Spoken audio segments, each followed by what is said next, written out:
करते हैं चुनाव का, क्योंकि देश के दो बड़े राज्य जम्मू कश्मीर और हरियाणा चुनाव के नतीजे आज घोषित होने वाले हैं। शुरुआती रुझान जो कह रहे हैं वो हरियाणा में बीजेपी के पक्ष में है। हालांकि कड़ी टक्कर यहां दोनों ही दलों के बीच में दिखाई दे रही है। बड़ा उलटफेर हुआ क्योंकि सुबह तक जो शुरुआती रुझान आ रहे थे वो कांग्रेस के पक्ष में दिखाई दे रहे थे। 60 सीटों पर कांग्रेस पहुंच गई थी और अब देखिए जो शुरुआती रुझान है इसमें बड़ा उलटफेर एक बार फिर से दिखाई दिया है। अभी तक 42-43 सीटों पर दोनों दल बराबरी पर थे और अब बीजेपी काफी आगे निकलती हुई दिखाई दे रही है। करीब 50 सीटों तक शुरुआती रुझान में पहुंच गई है बीजेपी और कांग्रेस बेहद पीछे होती दिखाई दे रही है। ये इस वक्त की सबसे बड़ी खबर है। हरियाणा चुनाव से बीजेपी 50 सीट पर आगे, कांग्रेस अब 35 सीटों पर सिमटती हुई दिखाई दे रही है। बेहद उम्मीदें कर रही है कांग्रेस कि हम फिर से वापसी करेंगे और दूसरी तरफ बीजेपी को उम्मीद है कि फिर से वो हैट्रिक बना सकती है हरियाणा में।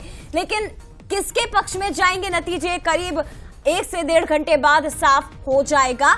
हरियाणा में एक बड़ा उलटफेर हमें फिलहाल होता हुआ दिखाई दे रहा है। राजनीतिक मेहमान हमारे साथ जुड़ गए। बीजेपी प्रवक्ता ब्रजगोपाल लोया जी, कांग्रेस प्रवक्ता अभिनव बारोलिया जी इस वक्त स्टूडियो में मौजूद है और जय नागड़ा जी वरिष्ठ पत्रकार हमारे साथ इस वक्त जुड़ गए हैं। आप सभी का बहुत स्वागत है। पहला रिएक्शन अभिनव जी आपसे ही लेना चाहूंगी। 9 बजे तक आप थे 60 सीटों पर, जब हमारे साथ पूर्व मेहमान जुड़े थे काफी उत्साहित थे, कह रहे थे कि हम जलेबियां बांटेंगे, लेकिन अब तस्वीर थोड़ी सी बदल चुकी है। 35 सीटों पर कांग्रेस आ गई है।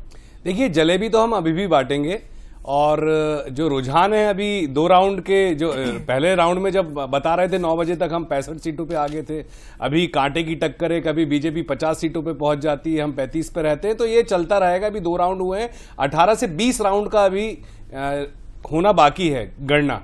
तो ये सब जो चल रहा है अभी 1 घंटे में पूरी स्थिति क्लियर होगी और जलेबी जरूर बटेगी और जो मोहब्बत है वो जरूर जीतेगी। इसका भरोसा हमें भी है और देश की जनता को भी है, हरियाणा की जनता को भी है, जम्मू कश्मीर की जनता को भी है। और जिस तरीके से समर्थन हमें मिला है तो हमें पूरा भरोसा है कि जो भी रुझान अभी चल रहे हैं और जो भी ऊपर नीचे चल रहा है, ये लोकतंत्र का पर्व है। इसमें ऐसा अमूमन ऐसा होता है कि चीजें ऊपर नीचे होती हैं। जिस तरीके से हमने लोकसभा के चुनाव में देखा था, 400 सीटों का दावा करने वाली भारतीय जनता पार्टी 240 पे आई थी, और उसी तरीके से आप आने वाले अभी जो 1 घंटे का और आप समय दीजिए, 1 घंटे में सारी चीजें पूर्ण रूप से आपको देखने को चुनाव आयोग के जो रुझान सामने आ रहे हैं उसमें भी बीजेपी का लगभग यही आंकड़ा है। चुनाव आयोग में जो मुझे देखने को मिल रहा है 39 सीट्स पे बीजेपी आगे है और 36 सीटों पे कांग्रेस आगे है। अभी बाकी धीरे धीरे जो रुझान और सामने आएंगे उससे सारी चीजें स्पष्ट होंगी। 2 से 3 राउंड हुए हैं अभी और बाकी 18 से 20 राउंड बचे हैं, तो एक बड़ा लंबा टेन्योर जो है वो सामने देखने को मिलेगा। रुझानों में जो 65 सीटों पे कांग्रेस आ गई थी, हमें उम्मीद है कि 60 से 65 सीटें कांग्रेस की आएंगी। चलिए, शुभकामनाएं आपको। अच्छी बात है, कॉन्फिडेंस होना भी अपने आप में अच्छी बात होती है। हमारे साथ हमारे बीजेपी की साथी भी जुड़े हैं, उनसे भी एक रिएक्शन ले लेती हूँ। सर, अभी 20 सीटों पर आप थे लगभग, थोड़ी देर पहले ही हम दर्शकों को लगातार पल पल के अपडेट दे रहे हैं, अचानक से आंकड़ा बढ़ा है, क्या कुछ कहेंगे? नहीं, देखिए, निश्चित है जब भारतीय जनता पार्टी जीतती है तो हम जैसे कार्यकर्ताओं को प्रसन्नता होती है, मगर सबसे बड़ी प्रसन्नता अगर कोई तो मैं ये मानता हूं एक है कि किस तरह जम्मू कश्मीर की जनता ने अलगाववाद और आतंकवाद को छोड़कर लोकतंत्र में विश्वास किया। ये उसका परिदृश्य है। वहां चुनाव कौन दल जीतेगा वो बहुत महत्वपूर्ण नहीं है, मगर बहुत महत्वपूर्ण है वहां के लोगों का लोकतंत्र में बढ़ता विश्वास। और दूसरी बात जो सबसे महत्वपूर्ण है कि आज एक बार फिर ईवीएम जीत गई, नहीं तो चुनाव परिणाम का विश्लेषण शुरू करते थे और ईवीएम हार जाती थी। मुझे लगता है चुनाव आयोग पर भी विश्वास बढ़ा और भारतीय लोकतंत्र पर भी विश्वास बढ़ा। जी, ये बात मैं रोक के एक और क्वेश्चन लूंगी। सर, आप अपनी बात कंटिन्यू करिएगा, क्योंकि आपने जिस बात का जिक्र किया कि लोकतंत्र में जम्मू कश्मीर के लोगों का विश्वास बढ़ा, ये तो हमने देखा। बड़ी संख्या में लोग घाटी में घरों से बाहर निकले, उन्होंने अपने मत का प्रयोग किया। लेकिन अगर यहाँ पर बीजेपी की सरकार नहीं बनती है तो फिर कैसे आप कह सकते हैं कि बीजेपी पर भरोसा जताया क्या है? 370 का तो फिर कोई रिजल्ट निकला ही नहीं। एक बात को आप समझ लीजिए, हम वो लोग हैं जिन्होंने 1951 से जब अपनी यात्रा प्रारंभ करी थी तो हमारे पास सिर्फ 1.5% वोट हुआ करता था। सरकार तो छोड़िए, हम पे पार्षद नहीं हुआ करता था, परंतु जनता ने हमारी बात को सुना और माना। कोई ये आवश्यक नहीं है कि कहीं अगर व्यवस्था में और वहां के अनुशासन में परिवर्तन हुआ है, वहां के विचार में परिवर्तन हुआ है, तो वो तुरंत से राजनीतिक परिवर्तन भी कर देगा।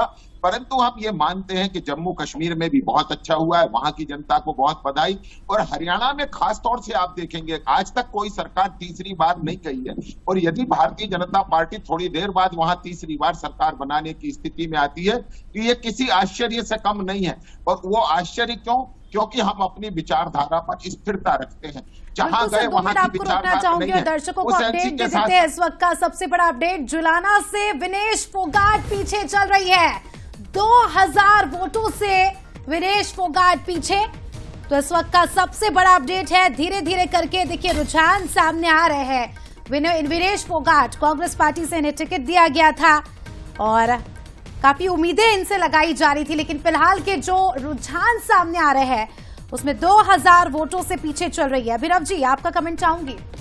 देखिए, मैं ये कहना चाहूंगा कि पहलवान भी जीतेंगे, युवा भी जीतेगा और किसान भी जीतेगा, क्योंकि हरियाणा में जो रुझान जो अभी आपको बता रहा हूं मैं कि 10,000 से ज्यादा वोटों की गिनती अभी हुई नहीं है विधानसभाओं में, मतलब जो गणना चल रही है, तो ये साफ साफ दिखा रहा है कि एक बहुत लंबा टेन्योर है। अभी 1-1.5-2 घंटे काउंटिंग ही होनी है, और आपने हर चुनाव में देखेंगे कि 1-2 बज जाता है जब स्थिति स्पष्ट होती है कि कहाँ पे क्या कहना हमको उचित लगता है। तो मेरा इतना कहना है कि 2 राउंड अभी हुए हैं, अभी 10,000 के आसपास की हर विधानसभा में काउंटिंग हुई है। तो आने वाले समय में कितने वोट डलें, 1.5 से 2 लाख वोट कई कई विधानसभाओं में डलें, तो ये गिनती निरंतर जारी रहेगी और हमें पूरी उम्मीद है विनीश फोगाट जी भी जीतेंगी और हरियाणा का हर जन जीतेगा जिसने कांग्रेस को और पहलवानों को, युवाओं को, महिलाओं को, किसानों को समर्थन किया है। ठीक है, ये तो आपके केंद्र में थे इस बार चुनाव के समय, हमने देखा जब आप लगातार प्रचार प्रसार में जुटे हुए थे। जी लोया जी, जल्दी से अपनी बात करिए, उसके बाद में नागराज जी के पास केवल इतना कहना है, किसान भी जीतेगा, पहलवान भी जीतेगा और जवान भी जीतेगा, परंतु दलों के लिए नहीं, देश के लिए। चलिए, लेकिन वो बीजेपी से नाराज जरूर बताए जा रहे थे, लेकिन आपने अभी स्पष्ट कर दिया कि फर्क दलों का नहीं है, देश से मतलब होना चाहिए। नागराज जी क्या कहेंगे सर, शुरुआती रुझान इन्हें आप किस तरह से देखते हैं, एक्सपर्ट की नजर में, राजनीतिक विश्लेषक की नजर में, क्योंकि लोकसभा के बाद 2 बड़े राज्यों के चुनाव है ये और बहुत महत्वपूर्ण है दोनों ही दलों के लिए। मैं देख रहा हूँ कि हरियाणा में जलेबी एक बड़ा मुद्दा बना, लेकिन अब तो नतीजों की जलेबी बनती दिख रही है। ऐसा स्थिति की कि बिल्कुल इसके पहले जो देश भर में विधानसभा चुनाव हुए उसमें जो एग्जिट पोल था और जो परिणाम, मैं रोकूंगी सर आपको, जलेबियों का जिक्र हो रहा है तो तस्वीरें जरा दर्शकों को जलेबियों की दिखा देते हैं। लेकिन आज देश की जम्मू कश्मीर, देखिए खास बात यह है कि कांग्रेस के नेता भोपाल में जलेबियां तल रहे हैं, देख सकते हैं। निसंदेह राहुल गांधी जी का जो संदेश है कि इस हिंदुस्तान को प्यार और मोहब्बत के साथ चलाया जा सकता है, दादागिरी और घमंड और अहंकार से नहीं ये देश चलेगा, इस बात की जीत आज जम्मू कश्मीर में हुई है। निश्चित तौर पे कुछ समय रुक जाइए, पहलवान, किसान, महिला सम्मान और नौजवान की जीत हरियाणा में भी होगी। दूसरी जलेबी अभी हरियाणा की भी होगी। हरियाणा में मिठास थोड़ी कम होती हुई नजर आ रही है जलेबी की। देखिए, पहली मिठास जम्मू कश्मीर की है और धीरे धीरे रुक जाइए 1 घंटे, अभी मिठास हरियाणा की भी बढ़ेगी और दूसरी जलेबी हरियाणा की भी सकेगी। मतलब जलेबी सबका मुंह मीठा करेगी। निश्चित रूप से पूरे मध्य प्रदेश में राहुल गांधी जी का संदेश है कि मोहब्बत के अनुसार पूरा देश चलेगा, ये जलेबी उसी का संदेश है। जिस तरीके से परिणाम है उसके बाद अब लगातार कांग्रेस उत्साहित नजर आ रही है और ये कह रही है कि ये जो जलेबी है सबका मुंह मीठा जरूर करेगी। जलेबियां बनाना भी जानते हैं बरोलिया जी, कांग्रेस के कार्यकर्ता देख रहे हैं हम। मैं इस पर आपसे रिएक्शन दूं सर, फिर नागराज जी के पास मैं यही कहना चाहूंगा, मैं अभी वहीं पर था, ये तैयारी हम लोग शुरू कर रहे थे और मेरे को आपके डिबेट में आना था, तो हम पूरी तैयारी के साथ हैं। जम्मू कश्मीर की जनता, हरियाणा की जनता, हमें पूरा भरोसा है कि जो रिजल्ट आएंगे वो एक जबरदस्त रहेंगे और हमने जो राहुल गांधी जी ने जो मेहनत करी है, जनता के मुद्दों को उठाया है, हम पॉजिटिविटी के साथ चुनाव में थे, हम नफरत के साथ नहीं थे, हम मोहब्बत के साथ चुनाव में थे। हमने हमेशा सकारात्मक बात करी, लेकिन वहीं भाजपा का कैंपेन आप देखेंगे पूरे नफरत से भरा रहा। तो हम उसमें नहीं गए, जनता ने हमें समर्थन नहीं, दिया लेकिन है। जलेबी का जिक्र तो दोनों ने किया, राहुल गांधी ने भी किया, प्रधानमंत्री नरेंद्र मोदी ने देखिए, भी किया। हाँ। गोहाना की जलेबी थी, हालांकि यहाँ पर भोपाल की जलेबी देखिए, दिखाई दे रही है। अर्थ निकालने की बात है, किसी का उपहास उड़ाने के लिए भाजपा फौरन हमेशा तैयार रहती है। हम उपहास उड़ाने में कभी भरोसा नहीं रखते। लगातार ठीक है, हुड्डा कुछ कह रहे सर, मैं लौटूंगी।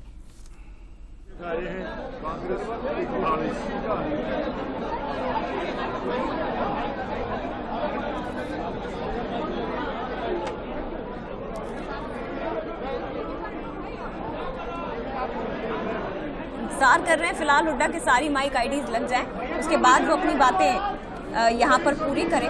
लेकिन बहुत महत्वपूर्ण चेहरा हरियाणा के, और लगातार वो कहते रहे हैं कि हम वापसी करने वाले हैं, और क्या उनके दावों में दम होगा ये थोड़ी ही देर में हमें पता चलेगा। लेकिन सुनिए जरा क्या कह रहे हैं हुड्डा इस वक्त। जो रुझान आ रहे हैं उसके अनुसार कांग्रेस की सरकार बनने जा रही है। नहीं, वो तो अभी 2 राउंड 3 राउंड हुए हैं, वो जितने रिपोर्ट जाती है उतने सारा जो खबर आई है कांग्रेस की बहुमत आ रही है। 10 साल के बाद क्या कांग्रेस पार्टी उत्तर भारत में वापसी कर रही है? 10 साल के बाद? हाँ, 10 साल के बाद क्या कांग्रेस की सरकार बनने जा रही है। जो ट्रेंड सर चल रहे हैं उसमें बीजेपी खेमे से कहा जा रहा है कि बढ़त बनाएंगे। कहीं नहीं बढ़त बनेगी। आप देखना नतीजा है, कांग्रेस का जो ट्रेंड आ रहा है वहाँ कांग्रेस का ज्यादा बहुमत आ रहा है। हजारों लोग नारा लगा रहे हैं भूपेंद्र सिंह हुड्डा जिंदाबाद मुख्यमंत्री के तौर पर आपको देखना चाहते हैं। ये पार्टी फैसला करती है। बीजेपी के बड़े लीडर जो पिछड़ते हुए नजर आ रहे हैं, बीजेपी के बड़े लीडर पिछड़ते हुए नजर आ रहे हैं। कांग्रेस की सरकार बनने जा रही है भाई। सर आपको किसी अलायंस की जरूरत पड़ेगी या कांग्रेस यानी कांग्रेस अपनी मेजोरिटी लाएगी। सर फुल फ्लैग मेजॉरिटी वाली कांग्रेस की सरकार बनेगी, पूरी उम्मीद है आपको? हाँ, कह तो जगह कितनी बार कहना। Sir credit goes to Rahul Gandhi and Bhupendra Singh Hooda ji only. Credit goes to party, Rahul Gandhi ji, Mallika खड़गे ji, Priyanka ji, all leaders of the Congress and real credit goes to the people of confidence में फुल कॉन्फिडेंस है जया, और बाकी अच्छा लगता है जब इस तरह से कॉन्फिडेंट होके नेता कहते हैं कि नहीं हम ही जीतेंगे, हमारी ही सरकार बनेगी। लेकिन 2 बार के मुख्यमंत्री हैं हरियाणा के, और 2005 का समय याद आता है जब भूपेंद्र सिंह हुड्डा को कांग्रेस ने मुख्यमंत्री बनाया था। हालांकि कुमारी शैलजा भी उस वक्त रेस में थी, और 2005 का जो इतिहास है वो 2024 में इस वक्त दिखाई दे रहा है। नागड़ा जी क्या कहेंगे? जी, इसमें कोई दो राय नहीं कि जो सारा तमाम एग्जिट पोल आए थे वो कांग्रेस के पक्ष में थे और इस तरह की सारी चीजें थी। लेकिन ये बात सही है कि जैसे मैंने कहा कि सारे नतीजे जलेबी की तरह हो जाएंगे, जिसमें हमको सोचने पे मजबूर होना पड़ेगा कि आखिर क्या वहां पर ऐसी अचानक स्थिति बनी।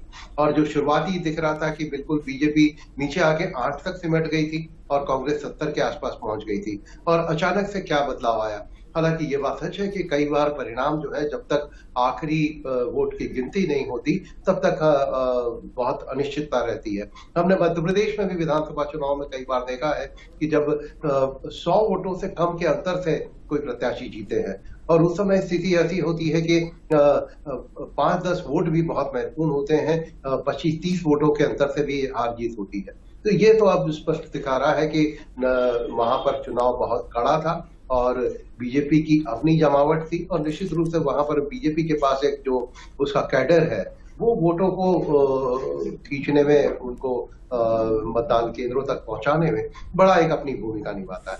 और जो सतह पर जो दिख रहा था वो कांग्रेस के लिए थोड़ा सा फायदेमंद दिख रहा था, जैसे किसानों की नाराजगी या फिर महिला पहलवानों वाला मुद्दा या और जो बेरोजगारी और कई इस तरह के इश्यूज थे।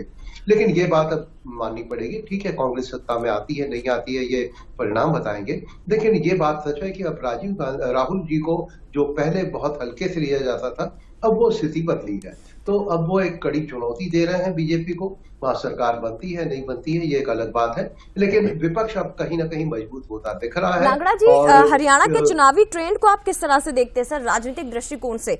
क्योंकि अगर मैं 2000 से लेकर 2024 तक के चुनावी नतीजे अभी इस वक्त जो परसेंटेज है वो देख रही हूँ, सबसे कम 2024 में इस बार है। 2000 से लेकर 2024 तक की मैं बात कर रही हूँ, सबसे कम 67.90%। ट्रेंड ये कहते हैं 5 चुनावों